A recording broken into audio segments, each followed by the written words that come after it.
మరొకసారి అందరికీ నా వందనాలు. దేవుని వాక్యంలోకి వెళ్దాము. రోమీయులకు రాసిన పత్రికలోంచి 14వ అధ్యాయం 8వ మాట.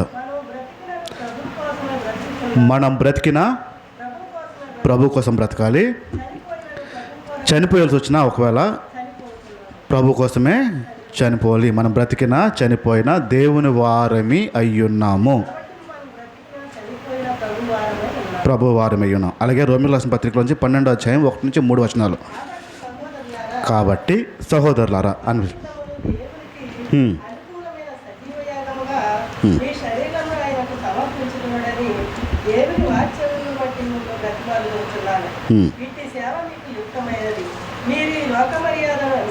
ఈ లోక మర్యాదని అనుసరించద్దు.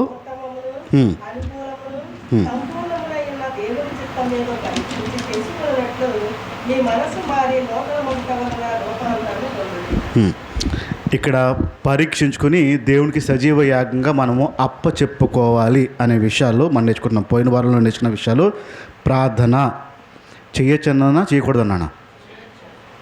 చేయొచ్చా చేయకూడదు? ప్రార్థన చేయొచ్చు. ప్రార్థనలో కొన్ని పద్ధతులు ఉన్నాయి. ఆ విషయాల్లో ఒక్కసారి కొన్ని విషయాలు ఇంకా మిగిలిపోయి అది ముగించిన తర్వాత నేను ఏం ప్రార్థన చేయాలో, ఎలాంటి ప్రార్థన చేయాలో అనే విషయాలని నేను తెలియపరుస్తాను.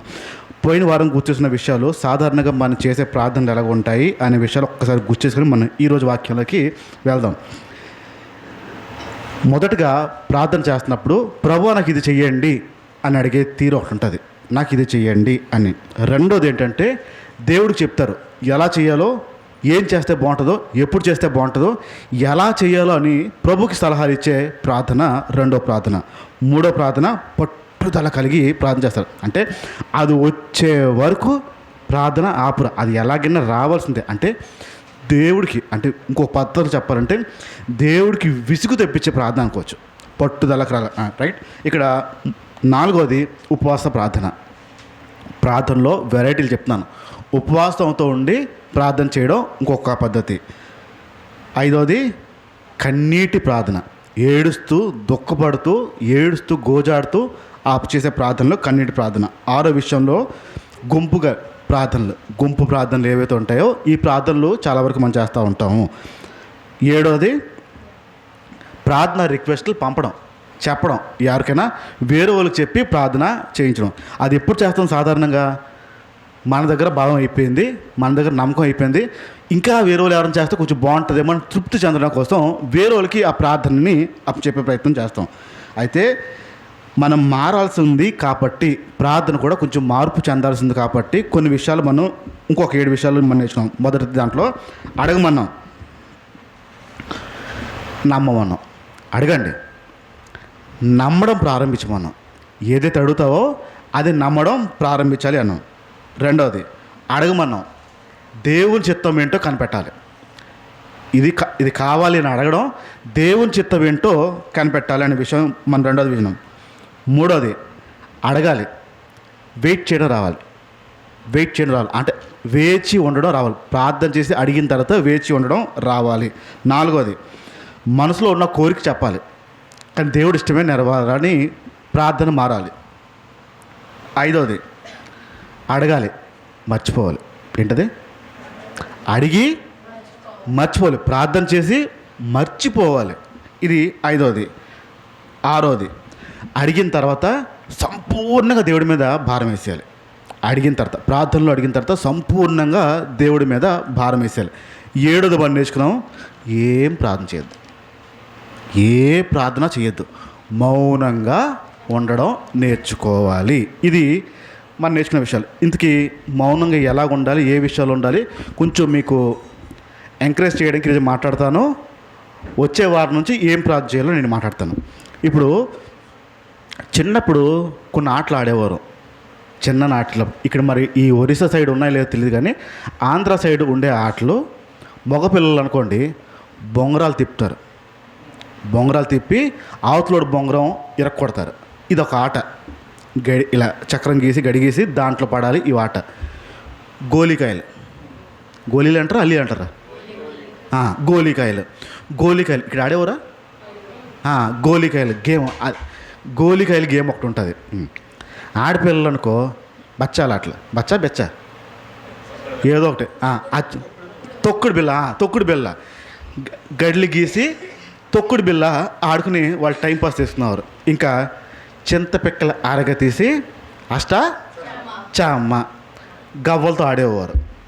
గవ్వలేసి 7 గవ్వలు ఎన్నో ఉంటాయి, ఆ గవ్వలేసి కన్నా బొమ్మ ఇది అనేవారు. ఇవి ఆడేవారు పిల్లల టైంలో. చిన్నపిల్లలు ఈరోజు అవి పోయిలేండి, ఫోన్లు వచ్చాయి కదా, అన్నీ ఫోన్లోనే, అన్ని ఆటలు ఫోన్లోనే, బయట ఆడేవి లేవు, అన్ని ఫోన్లోనే. ఆ రోజుల్లో అలా ఆడేవారు. ఇప్పుడు ఈ వయసులో నేను ప్రస్తుతానికి ఫోన్ చేసి అన్న ఖాళీగా ఉన్న పద గోలీ ఆటలు ఆడుకుందాం అన్న అనుకోండి, ఎలా ఉంటుంది? టైంపాస్ అవ్వట్లేదన్నా, నా దగ్గర గోళీలు ఉన్నాయి, దాన్ని ఒక మ్యాచ్ ఆడదాం అన్న అనుకోండి, మేమిద్దరు ఆడేస్తున్నాం అనుకుందాం, చూసే వాళ్ళకి ఎలా ఉంటుంది అది కదా? ఆ వయసు తగ్గట్టు కదా. నేను నా ఫ్రెండ్ ఒకరోజు మా వైజాగ్లో పార్క్ ఉంటే ఆడి విషయాలు ఏదో పంచుకోవడం కోసం ఒకసారి నీతో మాట్లాడాలి, కొంచెం టైం ఎత్తావా అని దాయితే అని చెప్పి పార్క్కి వెళ్ళాం. ఎంట్రన్స్ టికెట్ తీసుకున్నాం, పార్క్ లోపలికి మేము వెళ్తున్నాం.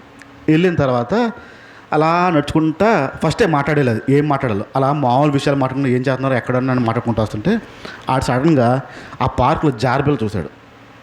జారిబిల్ల ఉండరా మా చార్నాలు అయిపోయిన జారి, ఎప్పుడో చిన్నప్పుడు జాడానని అది ఎక్కి జారుతుంటే ఒక విజిల్ సౌండ్ వినపడింది. అటు ఇటు చూసాం. ఆడు జారడం చూసి నాకు కూడా నా బాల్యం గుర్తుకొచ్చి ఒక్కసారి అనిపించింది, ఎందుకు వచ్చింది లేని మళ్ళీ అనిపించింది, ఆగిపోయాను. ఆడు జారాడు ఒక రౌండ్లు, మళ్ళీ పరిగెట్టుకుంటూ వచ్చి ఒక్కసారి ఉండరు ఉయ్యాలు కూడా ఊగేస్తాను అన్నాడు. ఉయ్యాలు ఉంది. ఉయ్యాలు ఊగేస్తుంటే ఎక్కడి నుంచో పరిగెట్టుకుంటూ ఒక సెక్యూరిటీ గార్డ్ వచ్చాడు. ఎద్దులా ఉన్నావు, ఉయ్యాలు ఊగుతావా అన్నాడు. సడన్గా మావాడు లేచిపోయాడు. ఏ చదువుకున్నావా చదువుకోలేదా, అది చూడలేదా, అక్కడ బోర్డు చూడలేదా అన్నాడు. ఆడలా పైకి చదువుతుంటే 3 నుంచి 7 సంవత్సరాల పిల్లలు మాత్రమే ఊగలని రాసింది. ఇంతకీ ఉయ్యాలు ఊగకూడదా పెద్దవాళ్ళు? ఊగొచ్చా? ఉయ్యాలు ఇప్పుడు చెట్టుకి ఉయ్యాలు కట్టుకుని ఈ వయసు వాళ్ళు ఊగేస్తున్నారు అనుకోండి, చూసే వాళ్ళకి ఎలా ఉంటుంది? అది చూసినట్టు ఊగుతారా, చూడనట్టు ఊగుతారా? ఎవరైనా చూస్తున్నప్పుడు ఊగుతారా, ఎవరు చూడకుండా ఉన్నప్పుడు ఊగుతారా?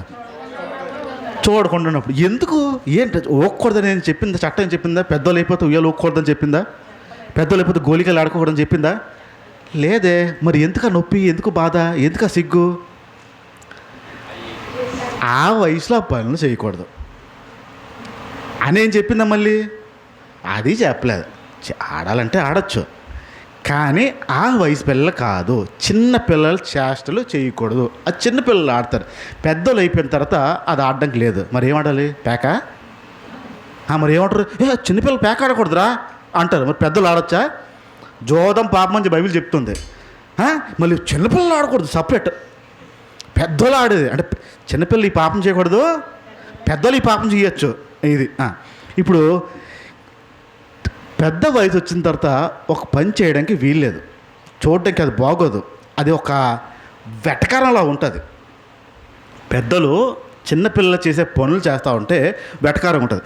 ఇప్పుడు క్రైస్తవ్యంలో ఒక వయసు వచ్చిన తర్వాత, క్రైస్తవ్యంలో ఒక అనుభవం వచ్చిన తర్వాత, కొన్ని సంవత్సరాల క్రితం ఉన్న ప్రార్థన ఇప్పుడు అదే ప్రార్థన, కొన్ని సంవత్సరాలు కింద ఉన్న విశ్వాసము ఇప్పటికీ అదే విశ్వాసం, కొన్ని సంవత్సరాల కింద ఉన్న ఆ దేవుడి మీద ఆనుకునే పద్ధతి ఇప్పటికీ అదే అనుకుంటుంది.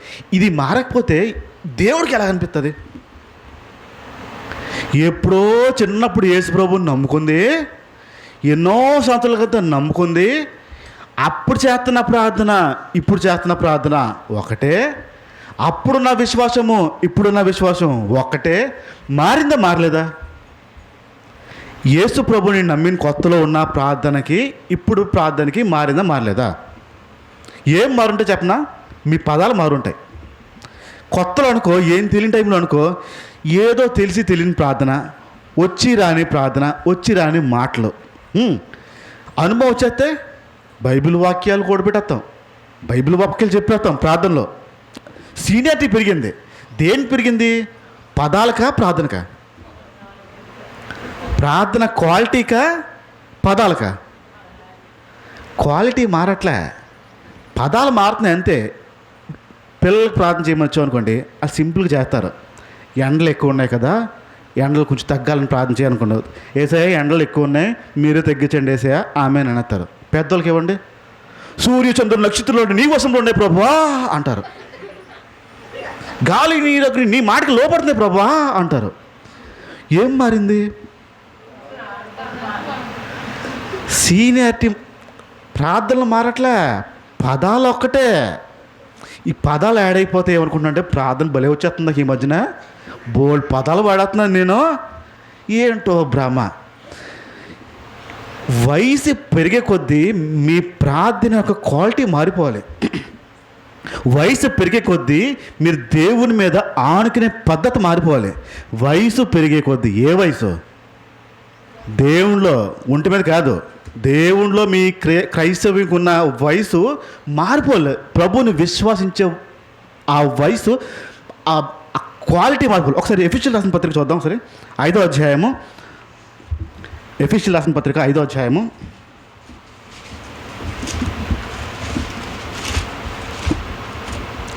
ఎఫెసీ 5:11 చూడండి. నిష్ఫలమైన అంధకార క్రియలలో పాలువారై ఉండక వాటిని ఖండించుడు. ఏదైనగా అట్టి క్రియలు 11. నిష్ఫలమైన అంధకార క్రియలలో పాలువారై ఉండక వాటిని ఖండించుడు. ఏదైనగా అట్టి క్రియలు చేయవారు రహస్యములు జరిగించు పనులను గురించి మాట్లాడుతాయనను అవమానకరమైనది. సమస్తమును ఖండింపబడి వెలుగు చేత 8 చూడండి. 8 మీరు పూర్వముందు చీకటైందివి, ఇప్పుడైతే ప్రభువునందు వెలుగైనారు. వెలుగు ఫలము సమస్త విధములైన మంచితనమును, నీతిని, సత్యమును వాటిలో కనబడుచున్నది. కనుక ప్రభువుకి ఏది ప్రీతికరమైనదో దానిని పరీక్షించు. రైట్. పూర్వం ఏంటంట? పూర్వం ఏంటంటున్నాడు మన్ని? పూర్వం ఏంటి? పూర్వం ఏంటి? మనం ఏం చెప్తుంది బైబిల్లో? ఇప్పుడు వెలుగై ఉన్నాము అన్నాడు. ఒక లైట్ కొనిన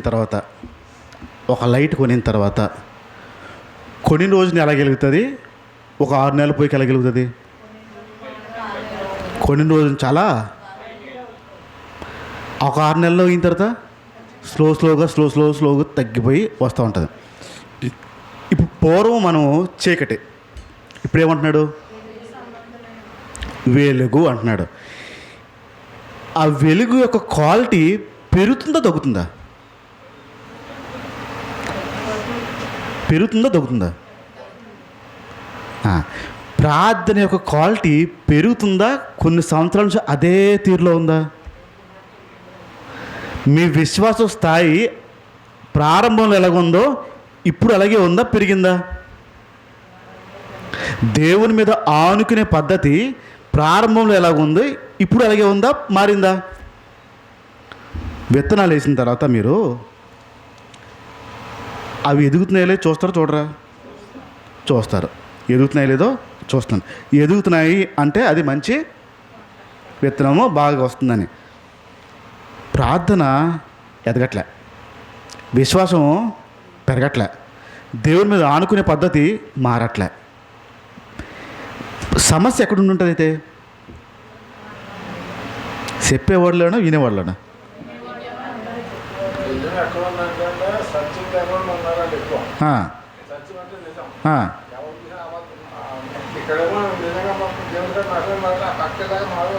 మామూలు అయిపోతారు.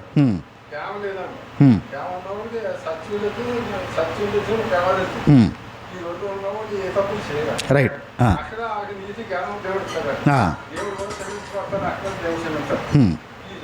అదే. ఇప్పుడు విత్తనాలు మంచివే, కానీ లోపల ఎక్కడో సమస్య ఉంది. మన విశ్వాస స్థాయి దేవుని మీద ఆనుకునే పద్ధతి మారట్లేదంటే ఒకసారి బైబిల్లోంచి కొన్ని విషయాలు మనం చూద్దాం. హెబ్రీయులకు రాసిన పత్రిక 11వ అధ్యాయం 6వ మాట. హెబ్రీ 11:6.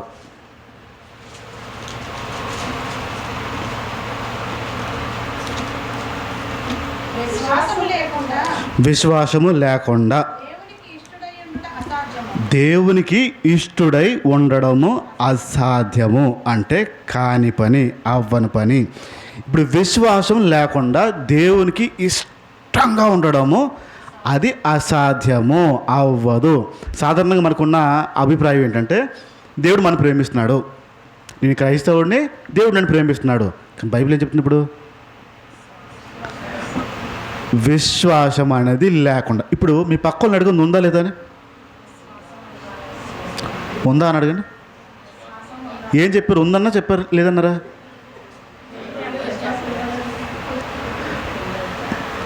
అప్పుడప్పుడు ఉంటుంది, అప్పుడప్పుడు విచిత్రం చెప్పనా, ఆడెవడికో ప్రార్థించాలనుకో మీ విశ్వాసం టాప్ ఎగిసిపోద్ది. ఆడెవడికో అయితే బాగోపోతే ప్రార్థన చేయాలంటే నీకెందుకు దేవుడు ఉంటాడు చూసుకుంటాడు. అస్సలు భయపడక, నువ్వు దేవుడు ఎన్ని కార్యాలు చేయలేదు అనుకున్నావు, అది నమ్మితే అవుతుంది అని ఎవడికో చెప్తావు. నీ ఇంట్లో వచ్చిందనుకో, ఎటు దేవుడు చేస్తాడా? ఏమైంది ఇప్పుడు విశ్వాసం? టాప్ లెగ్స్ విశ్వాసం మన ఇంట్లో వచ్చినప్పటికీ ఎక్కడికి ఏమైంది?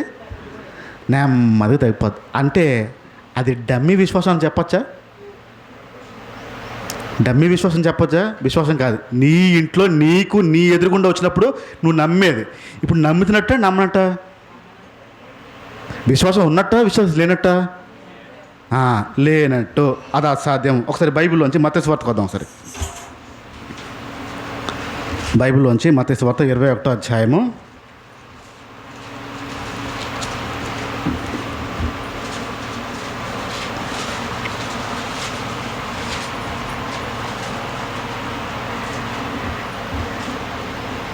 22 చూడండి. మరియు మీరు ప్రార్థన చేయనప్పుడు వేటిని అడుగుదురో అవి దొరికినవి నమ్మిన ఎడల మీరు వాటినన్నిటినీ పొందుదురు అని వారితో చెప్పెను.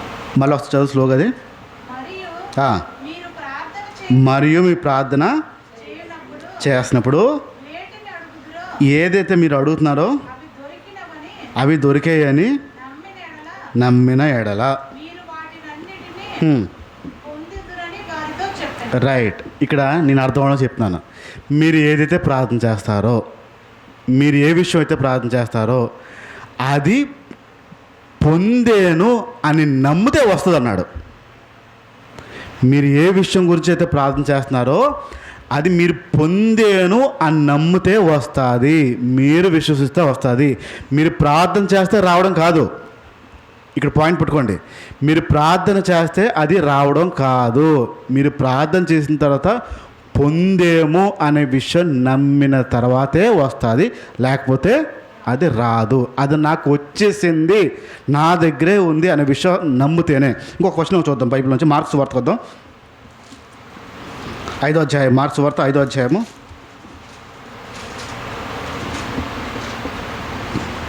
5వ అధ్యాయము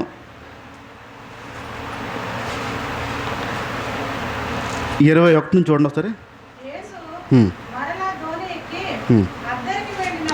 ఇక్కడ కాదులేండి, 24 నుంచి చూసిండి ఒక డైరెక్ట్గా.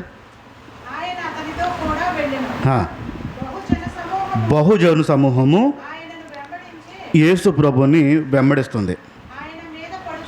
ఆయన మీద పడిపోతున్న రకం జనం, అంత జనం ఉన్నారు.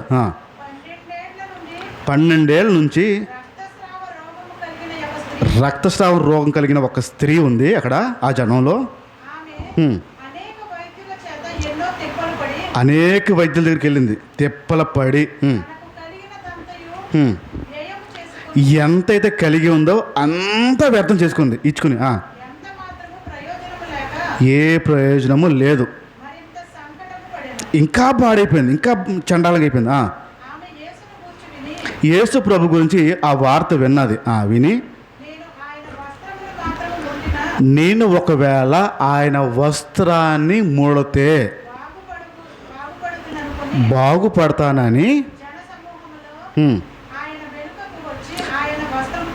జన సమూహంలో మెల్లగొచ్చి నెమ్మదిగొచ్చి యేసు ప్రభుని నిలబడుతుండగా ఆయన వస్త్రాన్ని అలా టచ్ చేసింది ఆవిడొచ్చి. అప్పటి వరకు ఎంతో డబ్బు ఖర్చు పెట్టింది, అప్పటి వరకు ఎన్నో ప్రయాసపడింది, ఎంతైతే ఖర్చు పెట్టింది అంతా వ్యర్థం అయిపోయిన తర్వాత యేసు ప్రభు వస్తున్నాడని తెలిసి ఆయన ప్రార్థన కాదు, గమనించండి. యేసు ప్రభు ప్రార్థన చేస్తే కాదు, యేసు ప్రభు మాట్లాడితే కాదు, నేను గనక యేసు ప్రభు వస్త్రాన్ని గనక అలా ముట్టానంటే చాలు అని నమ్మింది. అప్పుడు ఏమైంది చూడు. వెంటనే రక్తధార కట్టెను. వెంటనే వెంటనే ఆ రక్తధార కట్టబడిపోయింది. కనుక తన శరీరములోని ఆవాస నివారణమునైనది గ్రహించుకొనెను. వెంటనే యేసు తనలో నుండి ప్రభావం బయలు వెళ్ళెనని, వెంటనే యేసు ప్రభుకి అర్థమైంది, ఆయనలోంచి ఒక ప్రభావం బయటికి వెళ్ళిందని అర్థమైంది. తనలో తాను గ్రహించి ఆ, జన సమూహం వైపు తిరిగి 34 చదువు డైరెక్ట్గా. అందుకు ఆయన కుమారి, ఆ, నీ విశ్వాసము నిన్ను స్వస్థపరిచెను. ఏంటది? నీ విశ్వాసమే నిన్ను ఏంటి స్వస్థపరిచింది ఇక్కడ? యేసు ప్రభు ప్రార్థన కాదా? ఆ అమ్మ ప్రార్థన కాదా? ఆ కుటుంబ సభ్యుల ప్రార్థన కాదా? ప్రార్థన స్వస్థపరచలే, నీ విశ్వాసమే స్వస్థపరిచింది.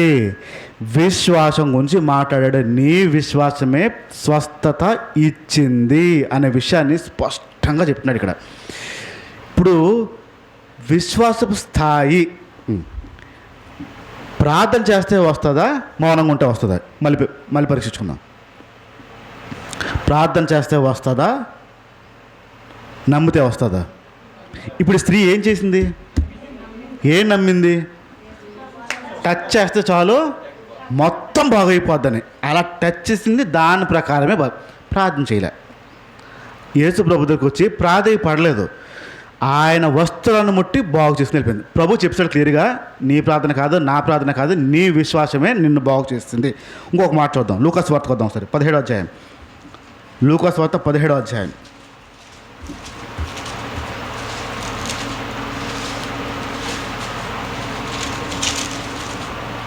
క్షమించండి, లూకాసు వార్త కాదు, 18వ అధ్యాయంకి వద్దాం. 17 చూడండి, 15 చూడండి. లూకాసు వార్త 17వ అధ్యాయము 11వ మాట చూడండి. ఆయన యెరూషలేమునకు ప్రయాణమైపోవచ్చు. ఆయన యెరూషలేము నుంచి ప్రయాణం వెళ్తున్నాడు. సమరయ ఆ, గలిలయ మధ్యకు వెళ్ళుచుండగా ఉండకుండెను. ఆ.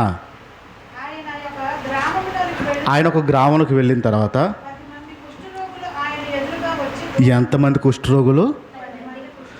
10 మంది కుష్ఠరోగులు వచ్చారు డైరెక్ట్గా. 10 మంది ఒకేసారి కుష్ఠరోగులు యేసు ప్రభు దగ్గరికి డైరెక్ట్ వచ్చి నిలబడ్డారు. కుష్ఠరోగులు ఆయనకు ఎదురుగా వచ్చి దూరమున నిలిచిరి. ఆయన ఎదురుగా ఉండొచ్చి దూరంగా నిలిచి ఉన్నారు. యేసు ప్రభువా, మమ్ము కరుణించుమని కేకలు వేసి యేసు ప్రభువు మమ్మల్ని కరుణించవా అని కేకలు వేశారు. ఆయన వారిని చూచి మీరు వెళ్ళి మిమ్మల్ని యాజకులకు కనుపరుచుకొనుడని వారితో చెప్పారు. వారు వెళ్ళుచుండగా శుద్ధులైరి.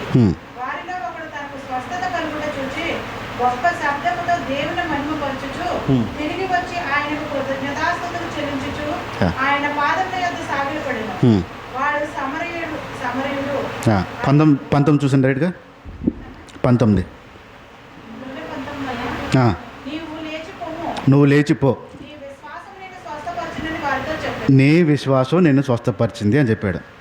10 మంది ఉన్నారు కుష్ఠరోగులు. 10 మంది కుష్ఠరోగులు. ఈ కుష్ఠరోగం సాధారణంగా ఒకసారి వచ్చిందంటే దానికి మందులు లేవు. కుష్ఠరోగానికి మందులు లేవు. నిదానంగా నెమ్మదిగా శరీరం అంతా తినడం మొదలెట్టేస్తుంది. వేలు దగ్గర నుంచి మొదలై మొత్తం ఒళ్ళు మొత్తం ఇంకేం ఉండదు. అలా ముక్కలు రాలిపోతాయి. అలాంటి వ్యక్తుల్ని, కుష్ఠరోగం ఉన్న వ్యక్తుల్ని దూరంగా పెడతారు ప్రజలు. ఇప్పటికీ దౌర్భాగ్యం ఏంటంటే నేటి కాలంలో కూడా లెప్పర్సీ కాలనీలు అని ఉన్నాయి. కేవలం కుష్ఠరోగులు ఉండే కాలనీలు అవి ఇప్పటికీ నేటి కాలం కూడా ఉన్నాయి. ఆ కాలనీలో ఎవరు వెళ్ళరు, ఆ కాలనీ దరిదాపులకి ఎవరు వెళ్ళరు. వాళ్ళకంటూ ప్రత్యేకమైన కాలనీలు ఉంటాయి. ఎందుకంటే వారిని జనం చూడలేరు. ఆ ఒంటి నుంచి కారుతున్న సీమి రక్తము, ఆ కొందరికైతే పురుగులు కూడా పడుతూ ఉంటాయి. శరీరంలోంచి కుళ్ళి పురుగులు బయటకు వస్తూ ఉంటాయి. అంత భయంకరంగా ఉంటుంది. వారిని తాకరు సాధారణంగా. అందుకు యేసు ప్రభుకి దూరంగా నిలబడి ఉన్నారు. దూరంగా నిలబడి ఉన్నప్పుడు 10 మంది అడిగారు, మమ్మల్ని బాగు చేయవా అని. ఎంతమంది తిరిగి వచ్చారు? మిగతా 9 మంది ఏరి ఏమై ఉంటుంది? ఇది ఎలాంటి బ్యాచ్ అంటే దేవుడితో అవసరం తీరిపోతే వదిలేసే బ్యాచ్లు ఇవి. 9 మంది వెళ్ళిపోయారు. ఇప్పుడు 10 మంది అడిగారు ఏమని? బాగు చేయమని అడిగారు. ఇక్కడ ఇందాక చెప్పిన స్త్రీలాగా విశ్వాసం పెట్టారా, అడిగారా నోరిప్పి? ఆలోచండి. 10 మందిలో 10 మంది అడిగారు, విశ్వసించింది ఎవరు? ఒక్కడు. ఇప్పుడు 10 మందికి బాగైందా లేదా? విశ్వసించింది ఒక్కడు, విశ్వాసం పెట్టుకుంది ఒక్కడు. 9 మంది పెట్టుకోలే, కానీ బాగైందా లేదా? అయ్యింది. అంటే మీకు విశ్వాసం ఉన్నా లేకపోయినా దేవుడు బాగు చేస్తాడు. ఆమేనండి. విశ్వాసం ఉన్నా లేకపోయినా దేవుడు మీ శరీరంలో క్రియలు చేస్తాడు. ఆమేనండి. సమస్య ఏంటంటే మీకు విశ్వాసం పెరిగిందా లేదా అని చూసుకోవాల్సిన విషయం. ప్రాబ్లం ఏంటంటే దేవుడు మీకు ఏం చేశాడో కాదు, మీకు విశ్వాసం స్థాయి పెరిగిందా లేదా. వారు ప్రార్థన చేసి అడిగారు మమ్మల్ని బాగు చేయని. ఒక్కడికి వచ్చింది విశ్వాసం దేవుని పట్ల. నీ విశ్వాసం నేను బాగు చేసింది వెళ్ళు అన్నాడు దేవుడు ఒక్కడికి. ఇప్పుడు ప్రాబ్లము క్లియర్ అవ్వడం కాదు, మీ విశ్వాసం పెరుగుతుందా లేదా. ఇప్పుడు ఒక విషయంలో ప్రార్థన చేసిన తర్వాత మీకు దొరికింది అనుకుందాం. ఒక విషయంలో ప్రార్థన చేసిన తర్వాత మీకు దొరికింది, ఆనందమే, సంతోషమే. అప్పుడు విశ్వాసం పెరుగుతుందా తగ్గుద్దా? రెండోది కూడా వచ్చింది, తగ్గుద్దా పెరుగుద్దా? మూడోది కూడా వచ్చింది, తగ్గుద్దా పెరుగుద్దా? నాలుగోది రాలే, అప్పుడేమవుద్ది? నాలుగోది రాలే, అప్పుడేమవుద్ది? ఎందుకు పెరగదు? అంటే మన దృష్టి ఎక్కడుంది? ఏది ఇస్తాడో దాన్ని బట్టి మన విశ్వాసం ఉంది తప్ప ఎవరు కర్త వాడి వైపు లేదు. మన విశ్వాస క్రియ ఎలా ఉందంటే దేవుడు ఏది ఇస్తే దాన్ని బట్టి ఉందో తప్ప దేవుడు బట్టి విశ్వాసం కాదు. ఆ 9 మంది వెళ్ళిపోయారు, క్రియలు పొందిస్తున్నారు, అయిపోయింది. కానీ ఈ ఒక్కడు వచ్చాడే ఆయనకి ప్రభు బట్టి విశ్వాసం ఉంది. రైట్. ఇంకొక క్వశ్చన్ చూద్దాం. లూకాసు వార్త 18వ అధ్యాయం. లూకాసు వార్తలోనే 18వ అధ్యాయం 35 నుంచి చూడండి. 18:35 నుంచి. ఆయన యెరికో పట్టణమునకు సమీపించినప్పుడు ఒక గుడ్డివాడు త్రోవ పక్కన కూర్చుండి ఒక గుడ్డోడు త్రోవ పక్కన కూర్చున్నాడు. యెరికో పట్టణం. భిక్షం అడుగుకొనుచుండెను. అడుక్కునేవాడు గుడ్డివాడు త్రోవ పక్కన కూర్చుని అడుక్కుంటున్నాడు. జనసమూహము దారిపోవులు చుట్టూన దాటిపోవచ్చున్నట్టు వాడు చెప్పుడు విని ఇది ఏమని అడగగా వారు నజరేయుడైన యేసు ఈ మార్గంలో వెళ్ళుచున్నాడని నేను చెప్పేస్తానండి. యేసు ప్రభు నడుచుకుంటూ వెళ్తున్నాడు. ఆ రోజుల్లో కూడా గుడ్డివారు అడుక్కునే వాళ్ళ స్థితిలోనే ఉంటారు. ఆ దారి మధ్యన ఎక్కడో కూర్చున్నాడు ఆ బాబు. బోల్డ్ జనం వస్తున్నారు. యేసు ప్రభు నడుచుకుంటూ వస్తుంటే గాలుగా ఉంది. కళ్ళు అయితే లేవు, చెవులు ఉన్నాయి కదా. ఎవరినో పిలిచి అడిగాడు, ఒరే బాబు ఏంట్రా సప్పుడులో గోలగా ఉంది, ఏంటి అంత శబ్దాలు వస్తున్నాయి ఏంటంటే, నీకు తెలీదా ఈ దారిలోంచి యేసు ప్రభు నడుచుకుంటూ వస్తున్నాడు, అందుకు ఈ జనము, అందుకు ఈ గోల, అందుకు ఈ చప్పుళ్ళు అనే విషయాన్ని తెలియపరిచాడు. వెంటనే ఒక ఆశ పుట్టిస్తుంది ఆయనకి. ఇక్కడ 39 చూడండి. అప్పుడు వాడు యేసు దావీదు కుమారుడా నన్ను కరుణించమని కేకలు వేయగా ఏమేశాడు చూడండి. ఒక గుడ్డోడు కూర్చున్నాడు. యేసు ప్రభు బాగు చేస్తాడనే విషయం తెలుసు, ఆయన్ని ఎవడు ఎందుకు తీసుకెళ్ళలేదు? ఈ దారిలో గుడ్డోడు ఉంటాడు ప్రభా, ఆయన ముట్టని ఎవరు ఎందుకు చెప్పుండరు? వాడి స్వార్థం ఆడి గమనించుకొని వీళ్ళు ఎలాగో చెప్పరు అని చెప్పి ఆ గోల్లో నా మాట వినిపిస్తుంది అని చెప్పి గట్టిగా కేకలేసి వరుస్తున్నాడు. దావీదు కుమారుడా అని గట్టిగా పిలుస్తున్నాడు. పిలిచి అరిచి పిలుస్తున్నాడు యేసు ప్రభు అని. అప్పుడు అక్కడ చూడండి నెక్స్ట్.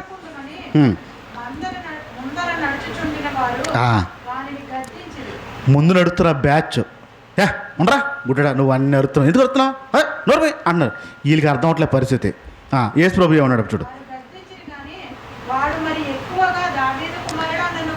గద్దించే కొద్దీ ఇంకా అరుస్తున్నాడు ఆయన. 41. ఎవరి దగ్గరికి వచ్చాడు? గుడ్డోడా యేసు ప్రభు? గుడ్డివాడి దగ్గరికి యేసు ప్రభు వచ్చాడు. గుడ్డోడు యేసు ప్రభు దగ్గరికి వెళ్ళా, గుడ్డివాడి దగ్గరికి యేసు ప్రభు వచ్చాడు. ఎందుకు ఆ కేకలు వేసాడని అడిగాడు. ఏం చెయ్యాలి అడిగాడు. ప్రభువా నాకు కళ్ళు కనపట్లేదు, కళ్ళు ఇస్తావా అని అడిగాడు. యేసు అన్నాడు 3 పూట్ల ప్రార్థన చేయన్నాడా కాదా? మనం ఏం చెప్తాం? ఒక విషయం అయినప్పుడు, ఒక విషయం అవునప్పుడు ఏం చెప్తాం? వెళ్ళి బైబిల్ చదువుకుని ప్రార్థన చేసుకో. యేసు ప్రభు చెప్పాడా? చెప్పలా. ఏమన్నాడు? నీ విశ్వాసమే నిన్ను స్వస్థపరిచింది అని చెప్పాడు. వెంటనే ఏమైనప్పుడు టక్కని కళ్ళు వచ్చాయి. వీడు ప్రార్థన చేయలే. యేసు ప్రభు తగ్గిస్తాడు అని ఒకే ఒక్క నమ్మకం, యేసు ప్రభు బాగు చేస్తాడని ఒకే ఒక్క నమ్మకం, ఒకే ఒక్క విశ్వాసము ఆయన నడిపించింది. కళ్ళు లేని వాడికి కూడా కళ్ళు వచ్చింది. అడుక్కునేవాడు ఇప్పుడు మంచి స్థితిలోకి వెళ్ళిపోతాడు. ఏం చేసింది?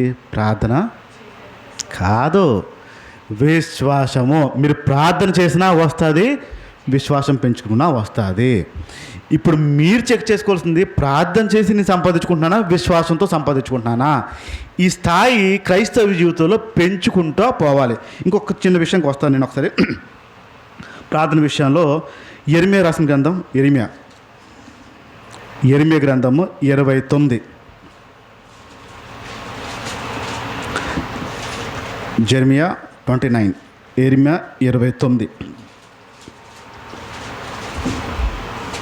11వ మాట చూడండి.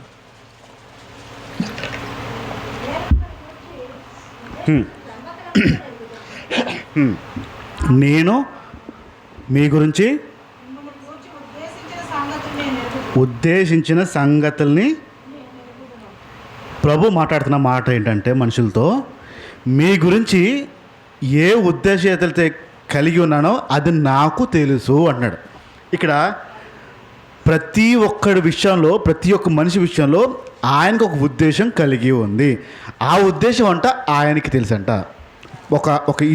ఇంకో ఈజీ పద్ధతిలో చెప్పాలంటే, నీ పట్ల ఒక ప్రణాళికగా దేవుడికి ఉంది, అది ఆయనకి తెలుసంట. మీ పట్ల దేవుడికి ఒక ప్రణాళిక, ప్లాన్ ఉంది, అది ఆయనకి తెలుసు. మీకు అర్థమవడం చెప్తున్నాను. మీరు మీ చెల్లో, మీరు మీ అన్నం కలిసి ఒక ఇల్లు కట్టుకుందాం అంటున్నారు. మీరు ముందు కట్టుకున్నారు. తాపీ మేస్త్రిని మాట్లాడి మీరు ముందు కట్టేసుకున్నారు. తాపీ మేస్త్రిని మాట్లాడుకుని మీ అక్క మీ చెల్లో మీ ఇంటి పక్కనే కట్టుకుంటున్నారు. వాళ్ళు ఇంజనీరింగ్ పిలిచారు, ప్లాన్ వేయించి వాడితో కట్టించారు.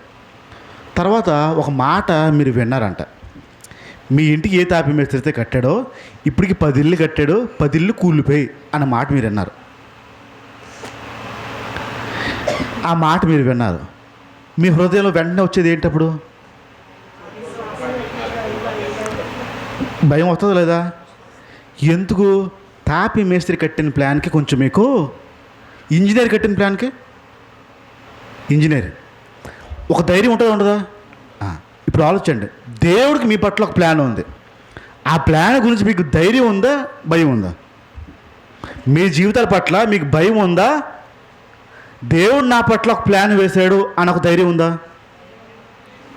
అంటే నమ్ముతున్నట్ట నమ్మట్లేట.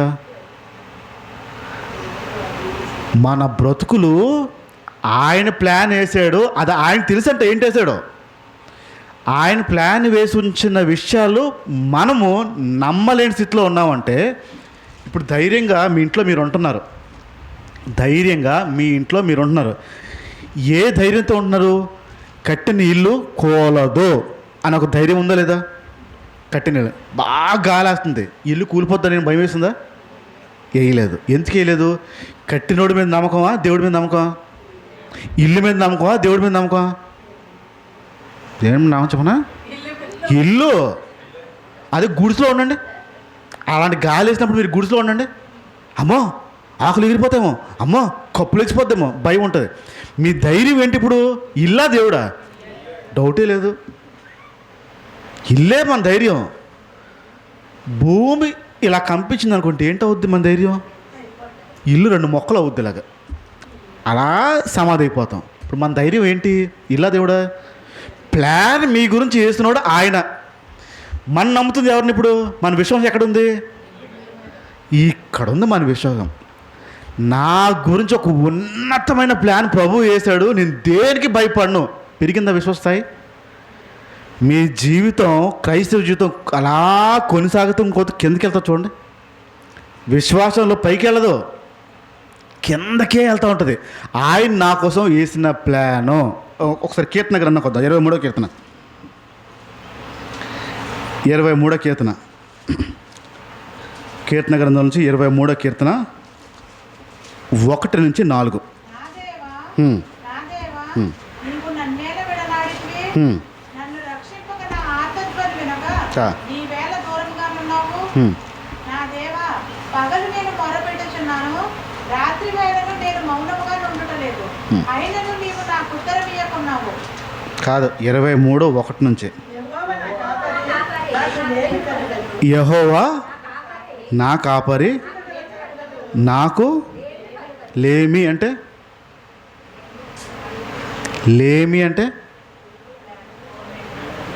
యెహోవా నా కాపరి, నాకు లేమి అంటే ఏంటి? ఇందుకే ఏది కొదవ ఉండదని. ఇప్పుడు గొర్రెలు కాపరి ఉంటాడు కదా, గొర్రెలు కాచుకుంటూ తీసుకెళ్తా ఉంటాడు. ఏమీ లేని ప్లేస్లో తీసుకెళ్తాడా, మంచి గడ్డి ఉన్న ప్లేస్ తీసుకెళ్తాడు. అట్లనే గొర్రెలు ఆలోచించాలా, కాపరు ఆలోచించాలా? గొర్రెలు ఏమైనా ఆలోచిస్తే ఈరోజు మా వాడు ఎక్కడ తీసుకెళ్తాడో, గుడిబాగా తీసుకెళ్తాడా, పూలబడి తీసుకెళ్తాడా, ఎక్కడ తీసుకెళ్తాడో ఏమైనా ఉంటుందా? వాటికి ఏ చీకు చెంత ఉండదండి. నా కాపరి ఎక్కడ నడిపిస్తే అక్కడ ఖచ్చితంగా ఉంటుంది, అది నమ్ముతుంది. అంత నమ్మకం ఉందా? అంత విశ్వాసం ఉందా నీ బ్రతుకు మీద? ఆయన నా కాపరి, నాకు కొదువే ఉండదు, అంత ధైర్యం ఉందా? ప్రార్థన ఎందుకు చేస్తాం మరి? ధైర్యం ఉందన్నా లేదన్నా? గొర్రెలు ఏం ప్రార్థన చేస్తే ప్రాధాయపడతాయి, హాయిగా పడుకుంటాయి. రండ్రా పడుకుందని మొత్తం గుంపు గుంపు నిద్రపోతాయి. పొద్దునే కానీ డ్రా అని అంటే పిలుస్తారు రండి రండి అని మొత్తం లెగిసి బయలుదేరిపోతాయి. మా వాడు ఎక్కడికి తీసుకెళ్తాడు, మంచి భోజనం ఉంటుంది ఈరోజు. ఒక నమ్మకం, కాపరి నమ్ముతుంది. అంతలా నమ్మకం ఉందా? నాకు కొదవ లేని కాపరి నా యేసు, అంత నమ్మకం ఉందా? పెరుగుతుందా తగ్గుతుందా? వయసు పెరిగిపోతుంది, క్రైస్తవ వయసు పెరిగిపోతుంది, విశ్వాసం ఏమవుతుంది? దిగిపోతుంది, అలా దిగిపోతుంది. దేవుడి మీద ఆనుకోవాల్సిన పద్ధతి ఏమవుతుంది? నెమ్మదిగా దిగిపోతుంది. భాగాన్ని మారుస్తాను. ఇప్పుడు విశ్వాసంలో ఒక స్థాయి పెరగాలి అంటే, నమ్మకం పెరగాలి అంటే బైబిల్ ఏం చెప్పిందో చూద్దాం. కీర్తన గ్రంథం 46వ అధ్యాయం. కీర్తన గ్రంథము 46వ అధ్యాయం 46:10. ఊరకుండుడి, ఏంటది? ఊరకుండుడి, ఏంటో ఊరకుండాలా? నేనే దేవుడనని తెలుసుకొనుడి. అన్ని జనులలో నేను మహోన్నతుడను. చాలు, ఊరుకుని ఉండండి. నేనే దేవుడనని తెలుసు. మీ పక్కలు చెప్పండి మాట, నువ్వు ఊరుకోవాను. నీ దేవుడు యేసు ప్రభు. ఏంటి ఊరుకో, ఏంటి ఊరుకో ఇంతకి? రాణిగారికి అర్థమైంది, అమ్మయ్య.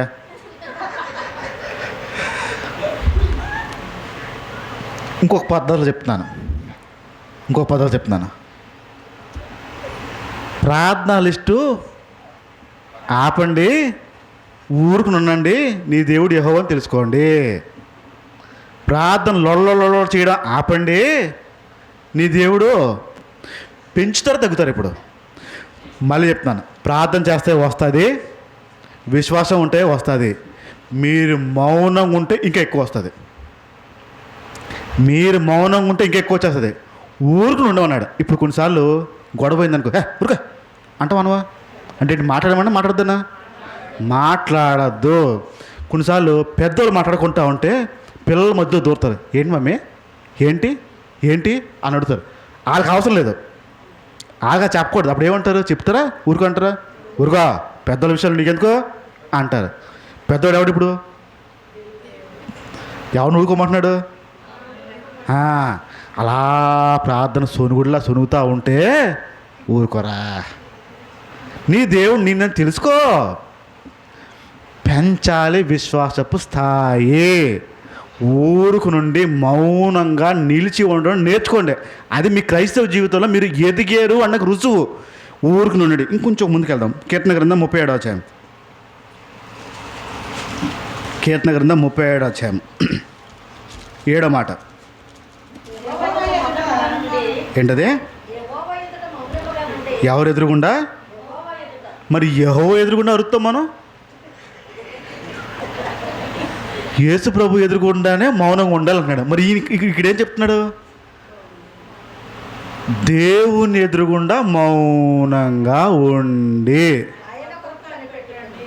ఆయన కోసం కనిపెట్టాలి. మనం వెళ్ళి గోల పెడుతుంది ఆయన ఎదురుగుండానే కదా. ఈయనేం చెప్తున్నాడు, మనమేం చేస్తున్నాం?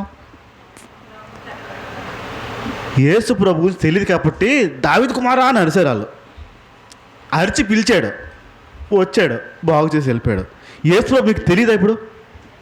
మరి ఎందుకు అరుతున్నారు? ఎందుకు ప్రార్థన చేస్తున్నారు? ఎందుకు ఏడుస్తున్నారు? ఎందుకు ఉపవాసాలు ఉన్నారు? ఉండకూడదా? నేను మిమ్మల్ని కన్ఫ్యూజ్ చేయను. ఉండకూడదా? ఉంటారో ఉండరో మీ ఇష్టం. మీరు ఎదిగారో లేదో తెలియడానికి మీరు మౌనంగా ఉండడం మీరు ఎదిగినట్టు. యెహోవా ఎదురుగుండా మౌనంగా ఉండండి. సమస్య వచ్చిందా? మౌనంగా ఉండండి. నా ప్లాన్ ఎవరి దగ్గర ఉంది? నా కాపరి ఎవరు? నాకెందుక నొప్పి? నా ప్లాన్ ఆయన దగ్గర ఉన్నప్పుడు, నన్ను నడిపించేది ఆయన అయినప్పుడు నాకెందుక నొప్పి?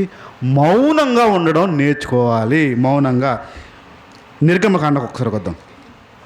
నిర్గమకాండం, ఎక్సోడస్ 14వ అధ్యాయం. నిర్గమకాండము 14వ అధ్యాయము 14వ మాట. యెహోవా నీ పక్షాన యుద్ధం చేయును. ఇక్కడ కూడా ఊరుకోవాలా? ఎవరంట ఫైట్ చేస్తుంది? దేవుడు మీ పక్షాన యుద్ధము చేస్తాడు. మనల్ని ఏం చేయమన్నాడు? ఊరికనే ఉండాలి. ఇప్పుడు మీ పక్కలు చెప్పండి, యుద్ధము యెహోవాదేనండి. మీ జీవితంలో ఎన్ని యుద్ధాలు ఉన్నా ఎవరు అవి? మనల్ని ఏమన్నాడు? సైలెంట్గా ఉండమడు. ప్రభా అవుద్దా? కెలకద్దు. ఎప్పుడు అవుద్ది? కదపద్దు. ఇలా చెయ్యి ప్రభా. ఏం చెప్తున్నాడు? సైలెంట్గా ఉండమంటున్నాడు. ఫైటింగ్ ఎవరిదంట? యుద్ధము. పాటలు పాడతాం. యుద్ధము యెహోవాదే.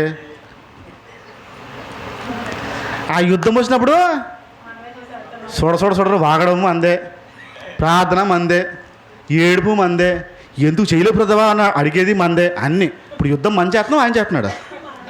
నువ్వు చేసుకో వెళ్ళు అని వదిలేస్తాడు దేవుడు. యుద్ధం ఆయనది అయినప్పుడు మనం కలగ చేసుకోవడానికి వీల్లేదు. ఊరకనే ఉండండి. మీ ప్రార్థనా జీవితం, మీ బ్రతుకు, మీ క్రైస్తవ జీవితంలో మీరు ఎదిగారు అన్నకు ఒక రుజువు ఏంటంటే మీరు మౌనంగా ఉండి కార్యాలు చూడడమే. ప్రార్థన చేసి కాదు, అది అయిపోయింది. విశ్వాసం పెంచుకుని కూడా కాదు, అది అయిపోయింది. మీ విశ్వాస స్థాయి ఎలాగ ఉండాలంటే మౌనంగా ఉండే. యోబు గ్రంథం అంత వస్తుంది. యోబు గ్రంథం 6వ అధ్యాయం 24. యోబు 6:24. జోబ్ 6:24.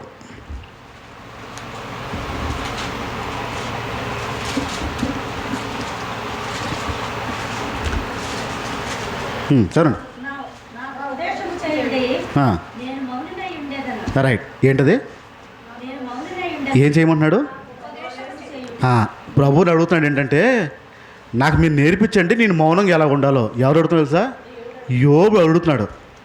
యోబు దేవుడిని అడుగుతున్నాడు, నాకు ఉపదేశం చేయి, నేను ఎలా మౌనంగా ఉండాలో.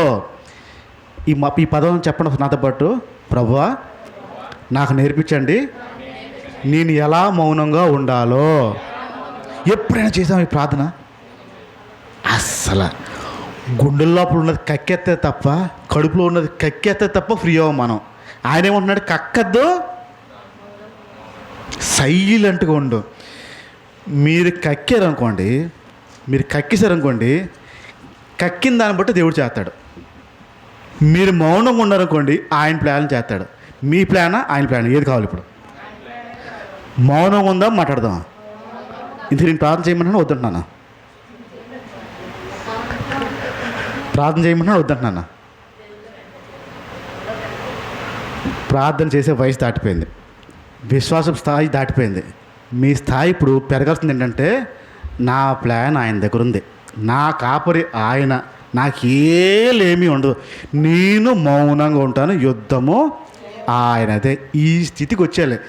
మీరు ప్రార్థన చేస్తున్నట్టు కనపడకూడదు, మీరు ప్రార్థన చేస్తున్నట్టు కనపడకూడదు. ఏ విషయాల్లో చిన్న చిన్న చులకనైనా ఈ భూలోక సంబంధమైన విషయాల గురించి మీరు ప్రార్థన చేసి మీ నోరు మీ టైము వేస్ట్ చేసుకోవద్దు. మీ స్థాయి పెరగాలి, అది మౌనంగా ఉండడం. పెద్ద కార్యాలు చూస్తారు, మీరు మౌనంగా ఉండారంటే.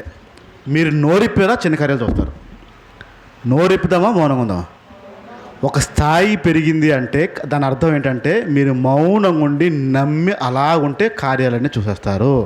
లేదా మీరు అడిగారా, చిన్నవే. నోరు మూసుకుని ఉన్నారా, పెద్దవే. ఇప్పుదామా, మోద్దామా? కళ్ళు మూసుకుందాం, ప్రార్థన చేద్దాం. ప్రభా, ఇదిగో మా విశ్వాస జీవితాలు మేము పరీక్షించుకుంటే మా వయసు పెరిగింది, మా క్రైస్తవ్యంలో కూడా మా వయసు చాలా ఎక్కువ పెరిగింది. ఆ రోజులో ఎలాగైతే ప్రార్థన చేసామో ఈరోజు కూడా మా ప్రార్థన అలాగే ఉంది. అప్పుడు మా విశ్వాసం ఎలా ఉందో ఇప్పుడు అలాగే ఉంది. మీ మీద ఆనుకోవడం అప్పుడు ఎలాగుందో ఇప్పుడు కూడా అలానే ఉంది. ఏం మార్పు లేదు. మా భక్తి జీవితం కొనసాగుతూనే ఉంది, కానీ దాంట్లో పెద్ద మార్పు లేదు. మా ప్రార్థనా జీవితంలో మా మార్పు లేదు. నీ మాట సూటిగా చెప్తుంది, మమ్మల్ని మౌనంగా ఉండమంటున్నావు. మా విశ్వాస స్థాయి నీ మీద నమ్ముకునే, నిన్ను ఆనుకునే స్థాయి మాది మారాలి, పెరగాలి. అది మేము మౌనంగా ఉన్నప్పుడే మేము ఎదిగేము అని అర్థం. ఒక విషయం వచ్చినప్పుడు, ఒక పరిస్థితి వచ్చినప్పుడు, ఒక వ్యతిరేకత వచ్చినప్పుడు మాలో భయము, ఆందోళన వచ్చి మేము వెంటనే ప్రార్థన చేస్తాం. ఆ సమయంలో కూడా మేము మౌనంగా ఉండడం నేర్పించండి మాకు. ఆ రోజు శిష్యులతో మీరు ధోని మీద వెళ్తున్నారు, భయంకరమైన తుఫాన్ వచ్చింది, భయంకరమైన గాలి వచ్చింది, శిష్యులందరూ భయపడ్డారు. మీరు మౌనంగా విశ్రాంతిలో ఉన్నారు. అక్కడ ఎందుకు భయపడుతున్నారు అన్నారు. ఇదిగో మా ఎదురుగుండా వస్తున్న ఆ పరిస్థితుల విషయంలో కూడా మేము మౌనంగా నీ మీద ఎలా ఆనుకోవాలో మాకు నేర్పించండి. మా లోపల నుంచి వచ్చే చిన్న ప్రార్థన, ప్రభా మీరు చూసుకోండి అనే ప్రార్థన. ఇదిగో మా జీవితం మీ చేతికి చెప్పుకుంటున్నాం. ఇంక మీదట మా విశ్వాస స్థాయి, మా ప్రార్థనా స్థాయి, నీ మీద ఆనుకునే స్థాయి, ఇవన్నీ పెరగాలి. ఇంకా మేము చిన్నపిల్లల్లాగే ఉన్నాయేమో, ఇంకా మా ప్రార్థన చిన్నపిల్లలు చేస్తున్నట్టే ఉన్నాయేమో, మా స్థాయి మార్చమని అడుగుతున్నాం. మేము మౌనంగా ఊరికి నుండి నిలిచి ఉండేలాగా, నీ ఎదురుగుండా నోరు విప్పకుండా మాట్లాడకుండా, నా ప్రభు చేస్తాడు, నా కాపురి ఆయన, నా మీద ఉన్నతమైన ప్రణాళికలు ఆయనకు ఉన్నాయని ఒక నమ్మిక మాలో పెంచమని అడుగుతున్నాం. ఇదిగో ఈ మాట విన్న నీ పిల్లల్ని చేతికి చెప్పుకున్నాను. వారికున్న అవసరతలు, వారికున్న అక్కర్లు, వారికున్న శరీర బలహీనతలు, వారికున్న మానసిక బలహీనతలు అన్నిటిపైన విజయాన్ని ఇవ్వమని అడుగుతున్నాం. మీరు ముట్టండి, బాగు చేయండి. ఊరిని, గ్రామాన్ని, గ్రామంలో ప్రతి ఒక్కరిని నీ చేతికి చెప్పుకుంటున్నాను. వారు చేస్తున్న చేతి పనులని, వారి పంటల్ని మీరు దీవించమని అడుగుతున్నారు. రాబడిని పెంచమని అడుగుతున్నాం ప్రభువా. ఇదిగో మా దేశాన్ని నీ చేతికి చెప్పుకుంటున్నాను. ఆ యుద్ధాలని, యుద్ధ వాతావరణాన్ని ప్రతి విషయంలోని ఇరుపక్ష దేశాల్లో మీరే సమాధానం కలిగించమని అడుగుతున్నాం. మీరు సమాధానానికి కర్త అని మేము నమ్ముతున్నాం ప్రభు, బైబిల్ చెప్తుంది కనుక. ఆ యుద్ధ వాతావరణంలో ఆ పరిస్థితులన్నింటినీ నీ చేతికే చెప్పుకుంటున్నాను. ఎంతమంది అయితే కోల్పోయారో ఇటువైపు అటువైపు వాళ్ళందరి కుటుంబాలతో మీరు మాట్లాడండి, వారికి కావాల్సిన నెమ్మదిని ఇవ్వమని అడుగుతున్నాం. ఇంక మీదట ఇలాంటి అల్లర్లు లేకుండా మీరే ప్రతి విషయంలో సహాయం చేసి నడిపించమని, మహిమ మీరు పొందమని యేసునామమున ప్రార్థించుచున్నాను తండ్రి, ఆమేన్. తండ్రి అని దేవుని ప్రేమ, కుమారుడైన క్రీస్తు కృప, పరిశుద్ధాత్మకు అన్యోన్య సహవాసం కూడొచ్చిన ప్రతి ఒక్కరికి తోడయుండి నడిపించిన గాక. ఆమేన్, ఆమేన్. అందరికీ వందనాలు. అవకాశం ఉంటే టైం మార్చుకుందాం, ఉదయంకి మార్చుకుందాం.